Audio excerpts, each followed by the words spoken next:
Lo bisa bilang lo setia kalau lo punya opsi. Opsi tersebut bikin lo jadi menderita.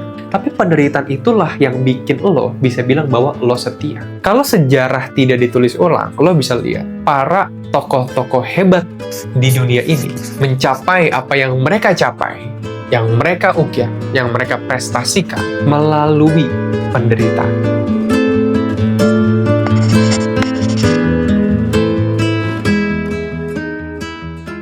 Halo semuanya, selamat datang di episode keempat dari Dialogus, di mana video kali ini itu berjudul melalui penderitaan, maka manusia akan selamat. Dan mungkin bagi lo yang, oh bang gue baru join ini di Dialogus gitu kan, video kali ini itu nggak yang kayak tipe video langsung oh tips 1, 2, tips 2, tips 3, tips 4 gitu kan. Video kali ini kurang lebih formatnya mirip-mirip kayak podcast, jadi dimana kita bakal lebih banyak ngobrol. Jadi kalau lo nggak suka tipe konten yang kayak podcast gitu kan, lebih ke arah dialog, ngobrol panjang lebar, lo bisa keluar aja dari video kali ini, karena kayaknya nggak bakal cocok. Tapi kalau misalkan bang, gue lebih suka ngobrol nih gitu kan, bareng lo, kita lebih suka mikir bareng. Gue lebih suka kalau misalkan kita sama-sama ngebahas secara mendalam tentang suatu hal, dan agak muter-muter sedikit, karena yang namanya pembahasan mendalam biasa kita agak muter-muter sedikit. Gue suka tipe video yang kayak gitu, maka video kali ini itu bakal cocok banget buat lo. Nah, oke. Video Dialogus kali ini itu gak yang kayak video-video biasanya sering gue bikin di channel gue. Karena kan biasanya kan gue bikin tentang komunikasi gitu kan. Tapi di video kali ini kita bakal lebih keluar sedikit dari komunikasi. Sebenarnya masih di komunikasi sih, cuman agak keluar sedikit aja. Dimana kita bakal lebih ke arah lo mengenali diri lo sendiri. Lo memahami apa yang harus lo ubah agar lo bisa menjadi versi terbaik dalam diri lo. Kita bakal lebih ngupas secara filsafat dan psikologinya, bukan lebih ke arah komunikasi kali ini.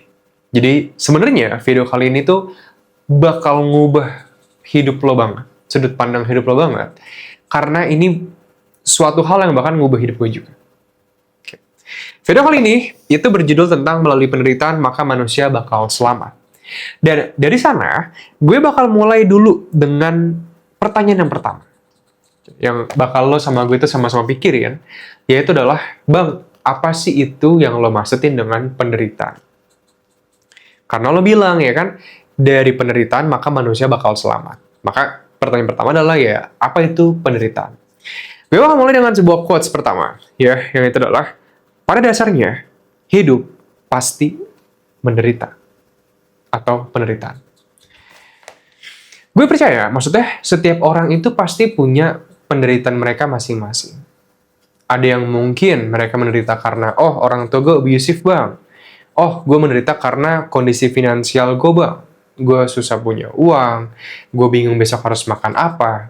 Gue bingung harus nyari uang kemana buat nanti gue nikah gitu kan. Ada juga orang yang penderitaannya itu penderitaan nangisnya di BMW. Itu udah penderitaan tuh, karena dia dicampakkan oleh kekasihnya. Tapi nangisnya di BMW. Jadi, habis itu makan steak di restoran bintang 5 gitu. Emang beda masalahnya sama kita-kita yang mikirin besok kita harus makan apa, besok bayar listrik dari mana, besok bayar kuliah dari mana, besok menghidupi keluarga dari mana, besok orang tua kita harus makan apa kalau kita nggak punya uang. Beda emang masalahnya. Ini bisa agak sedikit kritik ke kaum-kaum borjuis gitu. Tapi ya poinnya gini lah ya, nggak peduli lo kaum borjuis atau lo kaum proletar, setiap manusia itu punya masalah dalam kehidupan. Nah, bang, yang lo maksudin dengan pada dasarnya hidup itu adalah penderitaan atau menderita, itu maksudnya apa? Gini yang gue maksudin. Hidup adalah penderitaan, itu berarti sudah sepatut dan sewajarnya kita itu menderita. Karena banyak orang malah yang kebalikannya. Mereka malah benci penderitaan nih. Ya kan? Kayak lo sama gue misalkan, kayak kita sama-sama gak suka menderita. Ya kayak lo sama gue tau lah, misalkan kayak, oh misalkan kita lagi sama-sama kacau nih hidup kita berdua. Kita lagi gak punya uang. Kita tahu kalau misalkan selama 12 bulan ke depan, Setiap hari kita kerja 12 jam setiap hari, pagi, siang, malam non-stop, nggak peduli kita diajakin keluar sama teman kita atau enggak, nggak peduli kita itu misalkan, oh, hari Sabtu Minggunya gue nggak keluar bang, gue nggak punya waktu buat pergi bareng teman-teman gue nggak punya waktu untuk pergi bareng pasangan gue gitu kan. Gue pengen kerja setiap hari, gue pengen ngebangun visi misi gue sampai 12 bulan ke depan non-stop. Kita sama-sama tahu hal-hal kayak gitu bakal bikin kita sukses dalam karir atau finansial, misalkan. Tapi yang menjadi masalah adalah menahan untuk nggak main sosmed pas kita lagi abis capek nih. Kita abis nulis skrip, kalau gue kan kerja gue bikin skrip. Gue mikir, gue lebih banyak mikir, komunikasi, concepting, gue lebih ke arah sana. Itu kerjaan gue. Mungkin masing-masing orang beda-beda. Gue nulis apalagi next yang harus gue lakuin ke Stanley Academy, apalagi yang harus gue bikin nextnya, apalagi yang harus gue pelajarin agar gue bisa lebih berkualitas lagi dalam script writing gue, dalam editing video gue, dalam management tim gue. Semua itu sakit, semua itu capek. Dan penderitaannya sebenarnya bukan berasal dari sana. Penderitaannya itu berasal dari opsi lain, di mana gue sebenarnya tuh bisa tiduran, bisa main handphone, bisa main games yang gue suka, bisa gue nonton YouTube channel yang gue sukain gitu kan, bisa ngerasain tanpa harus capek, gue bisa merasakan kenikmatan short term. Jadi sebenarnya penderitaan itu berasal dari kondisi di mana kita tidak memilih untuk merasakan enak pada saat itu demi merasakan enak di masa depannya. Jadi itu penderitaan. Bang, berarti penderitaan itu harus ada kalau misalkan kita punya opsi untuk merasa enak. Betul. Bagi gue, setidaknya. Karena gini, karena bagi gue nggak make sense kalau misalkan ada orang yang bilang, oh gue loyal, gue setia kok sama pasangan gue. Oke, lo setia sama pasangan lo. Oke, lo setia sama pasangan lo. Selama ini gimana hubungan lo sama pasangan lo? Oh, kita happy. Kita selalu berduaan. Kemanapun kita selalu pergi bareng-bareng. Oke, kemana lo bisa pergi kemana aja, bro? Ya, kita mah di rumah-rumah kita doang sih. Jadi, gue selama 90 tahun gue hidup sama dia, gue di rumah gue aja. Gue selalu bareng-bareng sama dia. Gue mandi bareng, gue makan bareng, gue bersihin rumah bareng. Apapun itulah ya. Intinya gue bareng-bareng sama dia. Wow! Dan lo bilang lo setia sama dia. Oke. Lo bilang lo setia sama dia karena lo selalu bareng-bareng sama dia. Selama 90 tahun lo hidup. Bagi gue, itu bukan setia. Lo bisa bilang lo setia sama seseorang kalau lo punya pilihan. Di mana misalkan?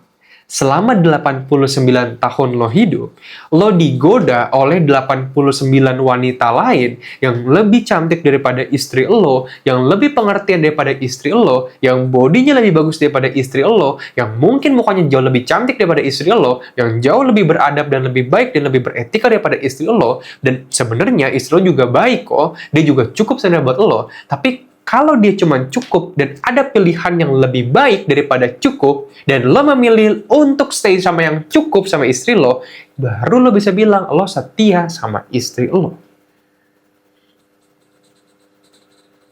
Lo bisa bilang lo setia kalau lo punya opsi. Opsi tersebut bikin lo jadi menderita. Kenapa? Karena lo tahu, lo tetap stay sama istri lo. Padahal dia lebih baik daripada istri lo. Dan lo harus menderita karena hal tersebut. Tapi penderitaan itulah yang bikin lo bisa bilang bahwa lo setia. Ingat, penderitaan berasal kalau misalkan ada opsi. Oke? Opsi, gue baca buku Fyodor Dostoevsky misalkan. Oke. Gue baca bukunya Fyodor Dostoevsky di sini, gue memperdalam tentang psikologi manusia. Tapi gue harus menderita.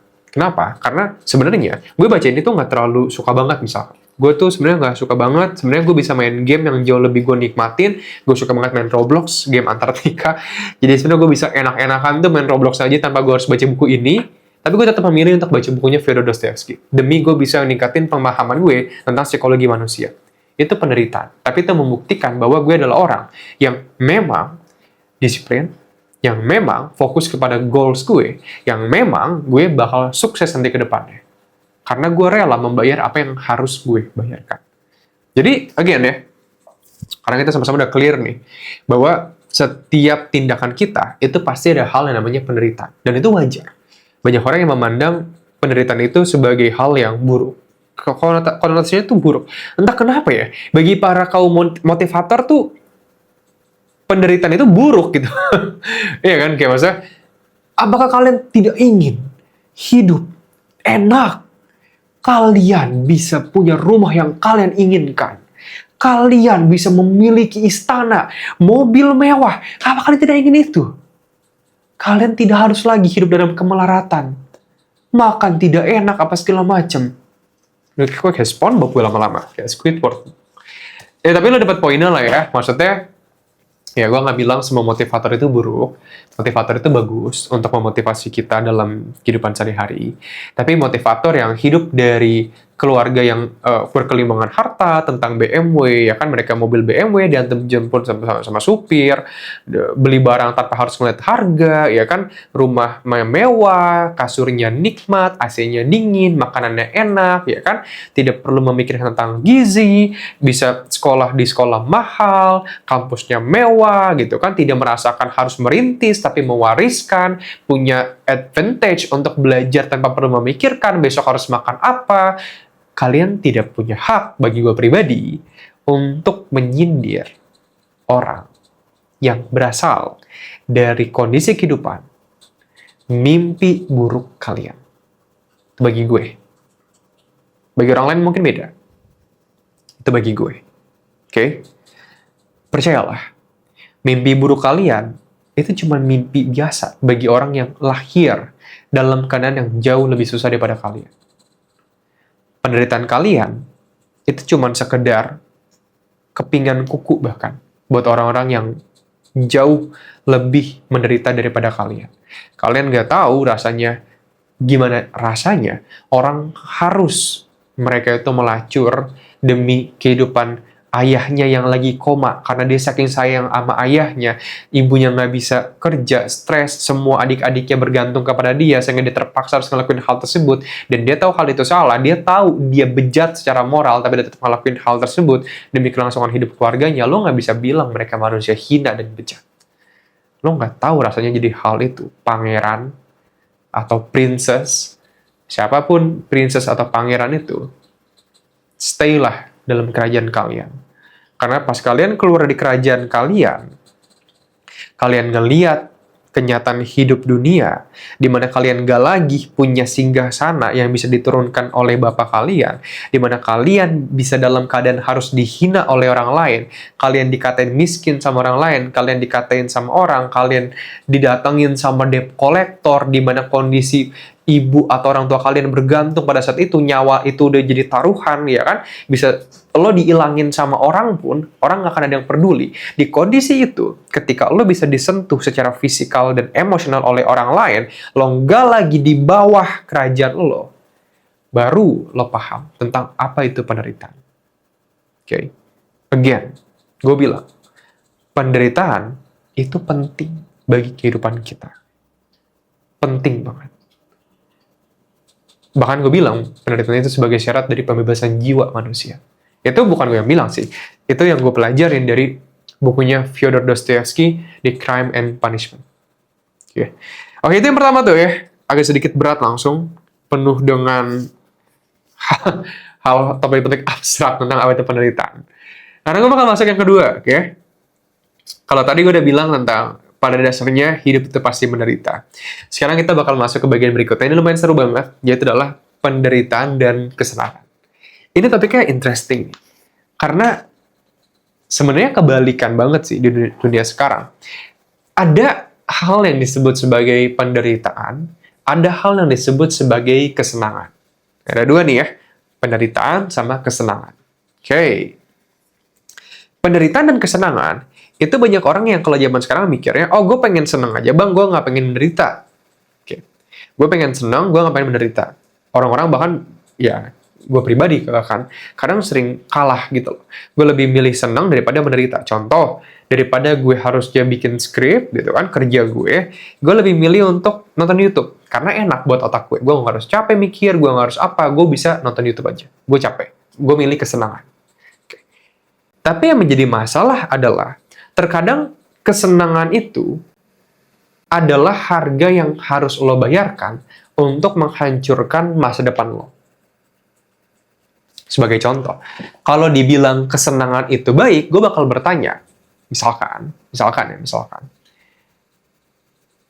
pergi ke tempat karaoke dan menghabiskan waktu terus-terusan bersama cewek-cewek yang lo nggak kenal, seneng nggak? Banyak yang bilang, oh seneng bang, seneng lah bang.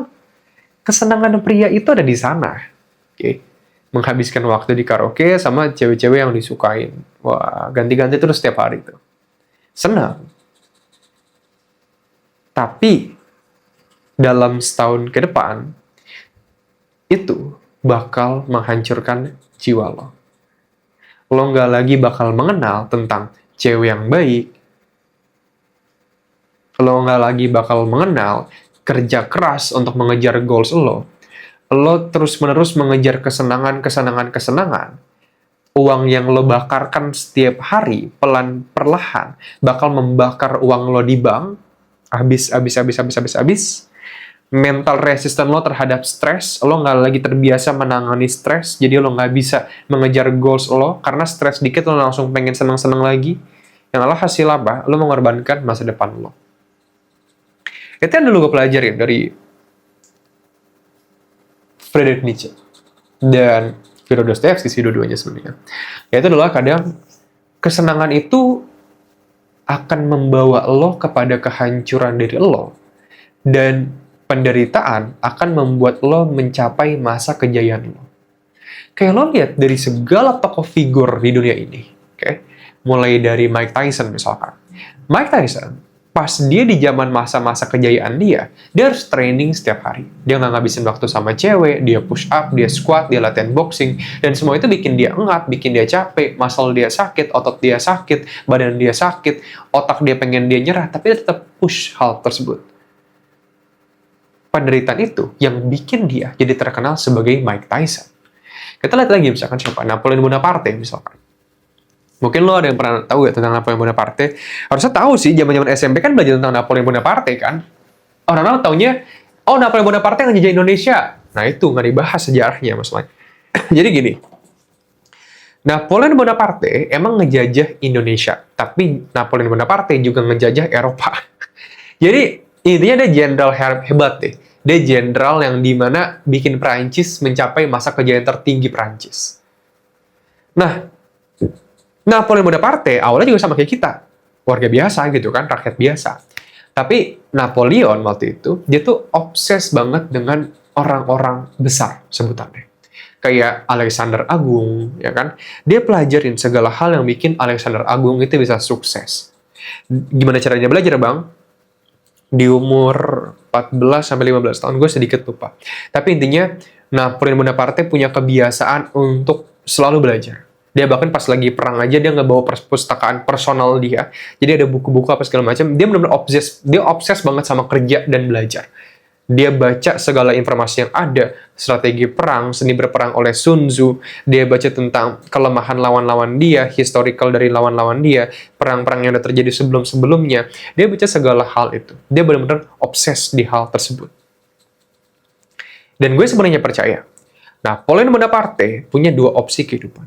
Satu, dia menghabiskan masa hidup dia pas udah jadi kaisar dengan senang-senang sama cewek, berjudi, bermabuk-mabukan, segala hal yang bisa dia lakukan untuk mencari kesenangan sementara. Atau dia bisa hidup sebagai dia yang sekarang. Tetap mempertahankan etos kerja dia baca segala hal yang ada di dunia ini, dia menilai segala hal dengan lebih bijak dan segala macamnya, yang alhasil apa? Napoleon Bonaparte mengukir sejarah diri dia sendiri melalui jalan yang kita sebut sebagai penderitaan. Dan lo bisa lihat di dunia ini. Oke? Kalau sejarahnya nggak ditulis ulang, kalau sejarah tidak ditulis ulang, lo bisa lihat para tokoh-tokoh hebat di dunia ini mencapai apa yang mereka capai, yang mereka ukir, yang mereka prestasikan melalui penderitaan. Napoleon Bonaparte harus menderita pas dia belajar. Pas dia punya opsi untuk senang-senang sama cewek, dia baca buku. Untuk Isaac Newton, dia ngabisin waktu berjam-jam mikir tentang segala hal yang ada tentang matematika dan fisika, daripada dia bisa mengejar kesenangan, cari cewek, senang-senang sama cewek, dia bisa bermalas-malasan, tidur-tiduran aja segala macam. Leonardo da Vinci, dia terus-menerus mikirin tentang penemuan inovasi-inovasi, bahkan dia pernah ngegambar, I think kalau nggak salah, mesin terbang pertama kalinya dalam dunia, gue lupa deh, pokoknya dia udah ngerancang. Tapi intinya, mereka semua itu mengorbankan sesuatu dalam diri mereka, yaitu adalah mereka mengorbankan opsi untuk senang-senang dengan menderita sekarang demi mengejar goals mereka ke depannya. Atau gue sebutnya bukan goals ke depannya, tapi manusia yang baru. Lo bisa cek video gue episode ketiga Dialogus tentang kematian manusia lama dan kelahiran manusia baru. Lo bakal paham apa yang gue maksud dengan manusia baru di sana. Tapi again, sedikit menarik, intinya adalah penderitaan adalah sebagai syarat pembebasan jiwa lo dari manusia lama dan kelahiran lo dalam manusia baru. Kompleks sedikit, bisa cek video yang sebelumnya. Tapi oke, lo sekarang paham ya, bahwa hidup itu pasti menderita karena ada opsi, tapi opsi tersebut adalah opsi yang ditimbulkan antara lo mau pilih menderita atau kesenangan.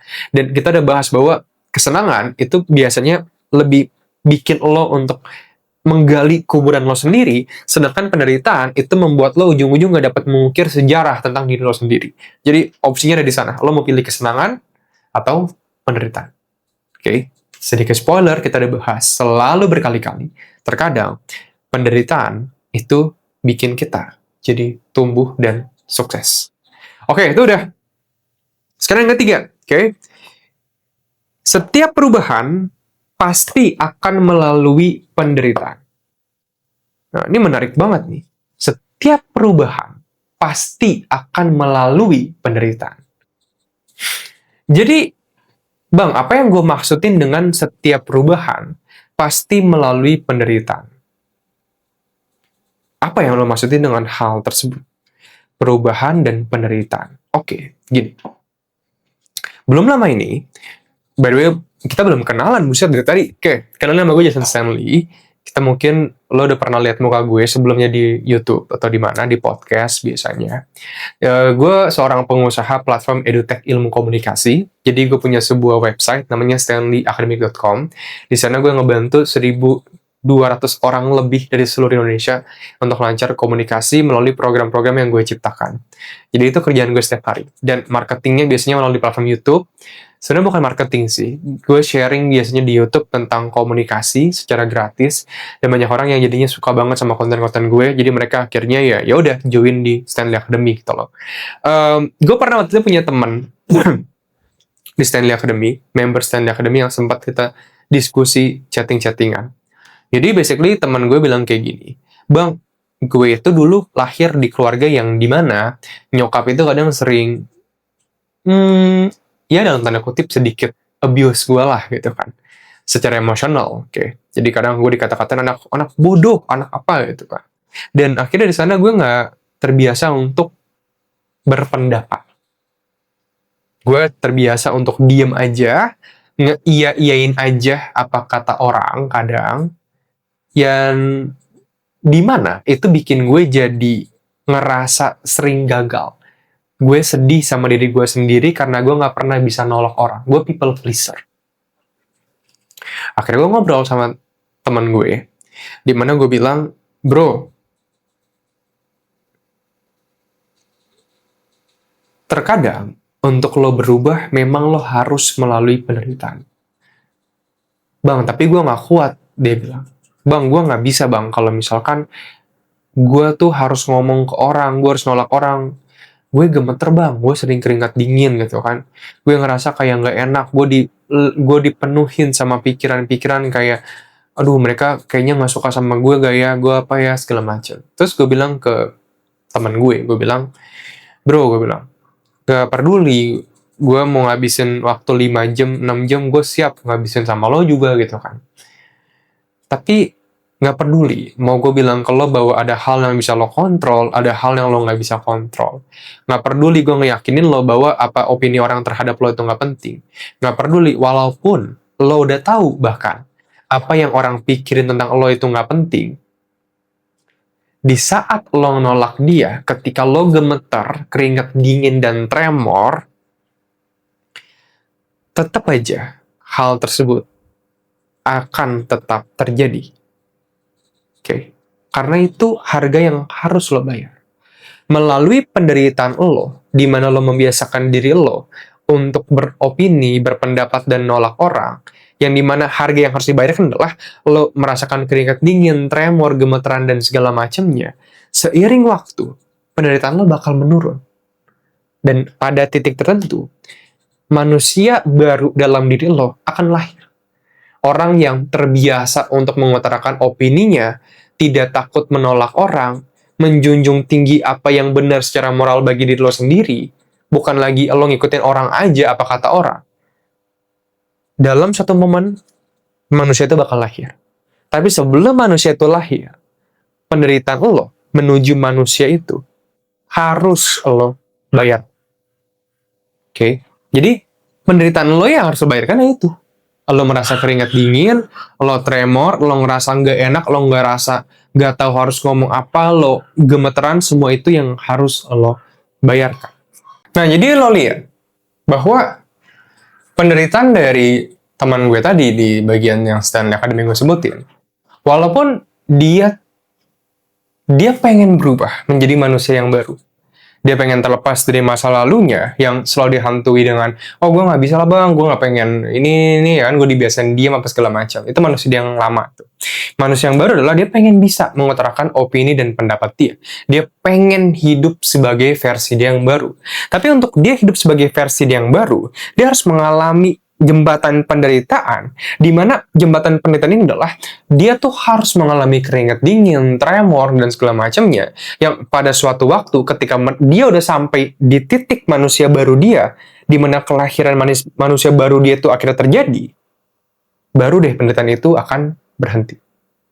Jadi kalau misalnya kita bilang secara teori grafikan gitu kan, intinya grafiknya itu bakal selalu menurun penderitaan lo. Walaupun di awalnya sakit banget penderitaannya, tapi lama-kelamaan pasti bakal menurun penderitaannya. And di satu titik, manusia baru dalam diri lo akan hidup di sana. Karena ketika lo terbiasa untuk ngelakuin hal itu, ketika lo terbiasa untuk menyatakan pendapat lo dan opini lo, itu jadi karakter lo yang baru. Itu nggak lagi menjadi sebuah penderitaan, itu menjadi sebuah kayak hal yang emang udah biasa aja untuk lo lakuin setiap harinya. Oke.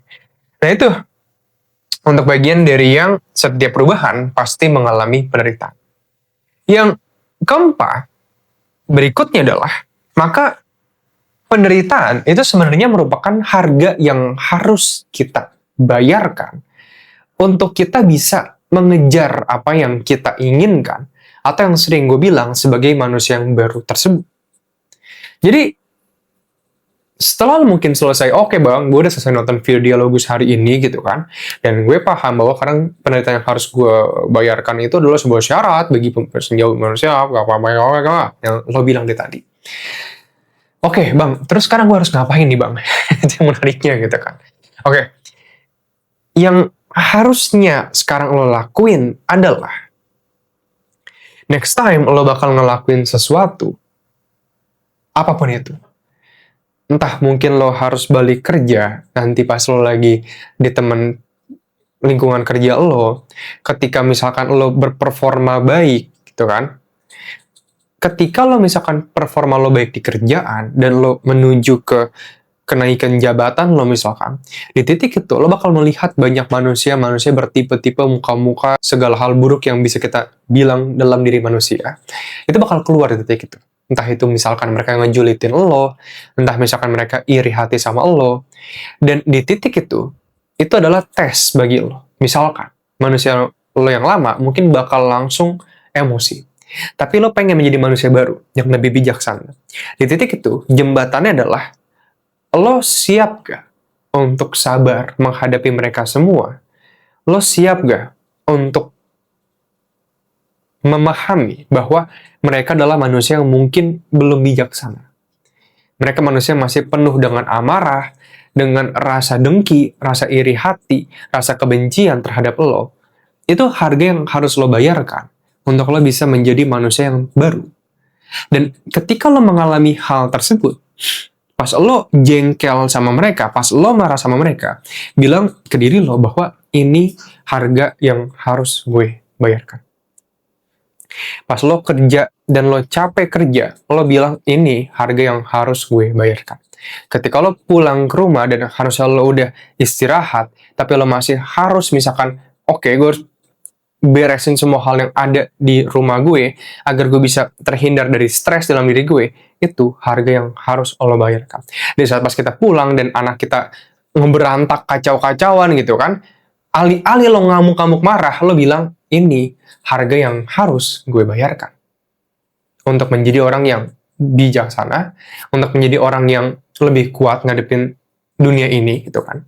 Itu harga yang harus kita bayarkan. Makanya kalau di bukunya Crime and Punishment, bukunya Fyodor Dostoevsky, disebutkan penderitaan adalah syarat bagi pembebasan jiwa manusia. Melalui penderitaan, manusia akan selamat. Nah itu video kali ini di Dialogus nggak terlalu panjang, cuman lebih ngebahas ke arah sana aja, penderitaan manusia dan kesenangan duniawi segala macam. Well, again, video kali ini nggak harus lo tangkap secara oke, berarti gue harus ngikutin apa yang Bang Jason bilang muluk-muluk gitu kan, enggak. Tapi tinjau kurang lebih dari kehidupan lo, ini baik gak bagi lo atau buruk bagi lo. Intinya segala hal yang lo tonton di video YouTube, buku yang lo baca, lo tinjau juga ini baik gak bagi gue. Kalau ini baik bagi gue ya lo bisa lakuin hal tersebut. Tapi kalau menurut lo ini buruk bagi gue, dampaknya buruk gitu kan, ya lo jangan lakuin hal tersebut. By the way, kalau misalkan lo pengen cek untuk Bang, gue suka banget tentang psikologi manusia, tentang komunikasi antar pribadi Bang, tentang gimana caranya gue ngeyakinin orang, kenapa orang bisa sedih apa segala macam. Intinya psikologi manusia. Lo bisa cek aja program gue, namanya Communication Mastery. Yes, namanya komunikasi, tapi sebenarnya dalamnya itu lebih dalam lagi daripada komunikasi. Itu sebuah perjalanan psikologi, filsafat, komunikasi. Dimana lo bakal memperdalam tentang komunikasi antar pribadi, memahami tentang manusia, komunikasi massa, public speaking, leadership communication, sales communication, storytelling, dan segala macam aspek yang ada tentang kehidupan antar manusia gitu kan. Dan kalau misalkan dalam 30 hari ke depan, oh Bang, gue udah ikut program ini dan gue ngalamin perubahan apapun, tenang aja, uang lo bakal di-refund 100%. Jadi kalau misalnya lo pengen cek untuk programnya, lo bisa cek aja linknya di pin komentar di bawah. Bye-bye.